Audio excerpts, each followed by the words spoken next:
আবারও ফাহমিদা দেশের মুখ উজ্জ্বল করেছে। বিশ্ব ক্যারাটে প্রতিযোগিতায় জলঙ্গির ফাহমিদা নাসরিনের জোড়া স্বর্ণপদক জয়, আনন্দে আপ্লুত পরিবার সহ জলঙ্গিবাসী সকলে। দুটো গোল্ড মেডেল দিয়েছে আমাকে, অনেকটাই খুশি। সব থেকে বেশি খুশি লাগছে সবাই খুশি হয়েছে বাড়ির। ঠিক গত বছরের জোড়া স্বর্ণপদক চ্যাম্পিয়নশিপ হয়েছিল ফাহমিদা নাসরিন, এই বছরেও জোড়া স্বর্ণপদক বিশ্ব ক্যারাটে প্রতিযোগিতায়। ওয়ার্ল্ড ক্যারাটে চ্যাম্পিয়নশিপ 2024 প্রতিযোগিতায় জলঙ্গির মেয়ে ফাহমিদা নাসরিনের জোড়া স্বর্ণপদক জয়। এই ঘটনায় গর্বিত জলঙ্গির মানুষ। এস্তেত্রিয় ক্যারাটে অ্যাসোসিয়েশন অফ ইন্ডিয়া আয়োজিত এই প্রতিযোগিতায় অনুষ্ঠিত হয় 28শে ডিসেম্বর কলকাতায় যাদবপুর বিশ্ববিদ্যালয়। আর ওই প্রতিযোগিতায় বাংলাদেশ, নেপাল, শ্রীলঙ্কা, ভুটান, মালদ্বীপ, ভারত এই 6 দেশের খেলোয়াড়রা অংশ নেন। প্রতিযোগিতায় এই 6 দেশের প্রায় 450 জন ছেলে মেয়ে অংশ নিয়েছিলেন।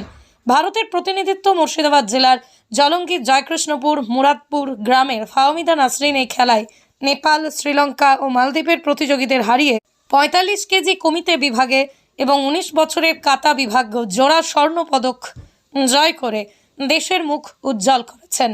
ওয়ার্ল্ড ক্যারাটে চ্যাম্পিয়নশিপ হয়েছিল ওখানে, তো ওখানে দুটো ইভেন্টে আমি পার্টিসিপেট করেছিলাম আর দুটোতেই গোল্ড পেয়েছি। মা সেলিনা পারভিন জানান, ছোটবেলা থেকেই লড়াইয়ের মধ্য দিয়ে মেয়ের ক্যারাটে প্রশিক্ষণ নিয়েছে। তখন উদ্দেশ্য ছিল আত্মরক্ষা। আমি বলেছিলাম সব মেয়েদের ক্যারাটে শেখা দরকার, সেই মতোই শুরু, আর আজ এই সাফল্য।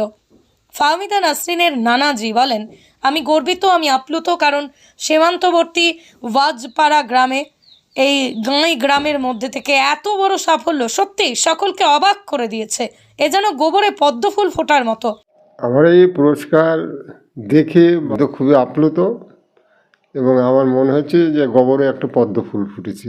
তিনি আরও জানান, ফাহমিদা নাসরিন শিশুকাল থেকে চালিত পালিত নানুজির বাড়িতে। ফাহমিদা নাসরিন বলেন, আমি কখনো হার মানিনি, আমার ঘর ভর্তি পুরস্কার। এবারও আমার হাতে জোড়া স্বর্ণপদক। আগামী দিনে ইচ্ছা আইপিএসও হওয়ার। আমাদের স্টোরি বাংলার পক্ষ থেকে ফাহমিদা নাসরিনের জন্য আগামী দিনে স্বপ্ন যেন পূরণ হয় সেই কামনাই করি। তুমি এগিয়ে যাও, দেশের মুখ উজ্জ্বল করছো, এভাবেই আগামী দিনে তোমার গন্তব্যস্থলে পৌঁছো। জলঙ্গি থেকে মধুমণ্ডলের রিপোর্ট স্টোরি বাংলা।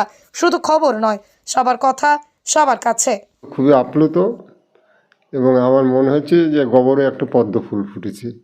কারণ আমাদের মতন এই অজপাড়াগাঁ থেকে একটা অশিক্ষিত সমাজ ব্যবস্থা থেকে আমার নাতনি যে ইন্টারন্যাশনাল পর্যায়ে গেছে, তার জন্য আমি খুব গর্বিত। এবং আমার নাতনি শিশুকাল থেকেই আমার এখানে লালিত পালিত এবং তার এই জায়গায় পৌঁছানোর জন্য তার মায়ের অবদানটাই বেশি। অক্লান্ত পরিশ্রম করে তার মেয়েকে গন্তব্যস্থলে নিয়ে যাওয়ার জন্য চেষ্টা অনর্গল চালিয়ে যাচ্ছে। এখন জিন, ঘর বন্ধ, প্রেমে ব্যর্থ, বশীকরণ, বিচ্ছেদ, চাকরি, বিবাহ, ব্যবসা সহ সমস্ত সমস্যা সমাধানের জন্য যোগাযোগ করুন জাকারিয়া সাহেবের তদ্বিক্ষানায়। যোগাযোগ নম্বর 9635448476। হ্যাঁ, আমার মেয়ের মধ্যেই প্রথম প্রতিভাটা ছিল এবং বাংলাদেশও ইন্টারন্যাশনাল পর্যায়ে খেলতে গেছিল। কিন্তু দুঃখের বিষয় হল আমরা তো পাড়াগাঁয়ে বাস করি, গ্রামের মানুষ একটু মেয়েদেরকে স্বাধীন চেতা হিসাবে চলতে গেলে সমালোচনা ঝড় তোলে। তো সে আমার মেয়ে তখন প্রথম অবস্থায় এখানে ওখানে যায়, স্বাধীনভাবে খেলতে যায়। এলি বিভিন্ন লোক বিভিন্ন রকম পাড়াগাঁয়ের অশিক্ষিত লোকের যে মনোভাব, এটা সমালোচনা মুখর হয়ে ওঠে। সব বাধা পেছনে ফেলেই হ্যাঁ, তবুও নিজে যেটা যে জায়গায় না পৌঁছাতে পেরেছে তার মেয়েকে সে জায়গায় পৌঁছানোর জন্য তার অক্লান্ত পরিশ্রম। 29শে ডিসেম্বর গিয়েছিলাম, ওয়ার্ল্ড ক্যারাটে চ্যাম্পিয়নশিপ হয়েছিল ওখানে, তো ওখানে দুটো ইভেন্টে আমি পার্টিসিপেট করেছিলাম আর দুটোতেই গোল্ড পেয়েছি। দুটো গোল্ড মেডেল দিয়েছে আমাকে আর সার্টিফিকেট দিয়েছে। আম্মু যেহেতু কোচ হিসেবে গিয়েছিল, আম্মুকে সার্টিফিকেট দিয়েছে কোচদের। একজন আছেন যিনি আমাকে ছোট থেকে সাপোর্ট করছেন, তিনার নামটা আমি এখন নিতে চাইছি না যেহেতু এতদিন নিইনি, তবে সব থেকে বেশি তিনি আমাকে এত দূরে আসার জন্য ভালো সহযোগিতা করেছে এবং তিনি খুশি হয়েছেন, এটাতে আমি অনেক খুশি যে কি তাকে খুশি করতে পেরেছি। তিনি আমাকে এত দূর আনতে পেরেছে, তাই তিনিও খুব খুশি।